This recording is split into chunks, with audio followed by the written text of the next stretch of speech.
সিরাজগঞ্জ নজরুল ব্যাপারী কুষ্টিয়ার, তৈয়ব ব্যাপারী কুষ্টিয়ার, অপুল ব্যাপারী পাটবাড়ি। এরা মূলত বড় গরু বিক্রি করেন। তারপর আরো কিছু ব্যাপারী রয়েছে, ব্যাপারী কুষ্টিয়া ত্রিবাড়ি, পাল্লার ব্যাপারী কুষ্টিয়ার, কালু ব্যাপারী কুষ্টিয়া বর্তলি, শেষ মাথায় রয়েছেন দক্ষিণে হাসান ব্যাপারী চুয়ারামার, ব্যাপারী কুষ্টিয়ার, প্রতাপ মহাজন আফজাল ব্যাপারী কুষ্টিয়ার, শহীদুল ব্যাপারী আরেক শহীদুল ব্যাপারী তার বাড়ি কুষ্টিয়া আল্লাহর দরগা বড় গরু ব্যাপারী, আকরাম মোল্লা ব্যাপারী তার বাড়ি হচ্ছে পাবনা, আর কামরুল ব্যাপারী বাড়ি চুয়াডাঙ্গা, পুরনো ব্যাপারী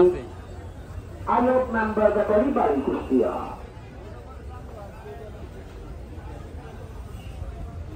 আব্বাস ব্যাপারী উনি একজন মহাজন, তার বাড়িও কুষ্টিয়া, আসলাম ব্যাপারী চুয়াডাঙ্গা, লালটু ব্যাপারীও চুয়াডাঙ্গা, নবী চৌধুরী জামাতা, আরেক তার সাথেই থাকে আরেক লালটু ব্যাপারী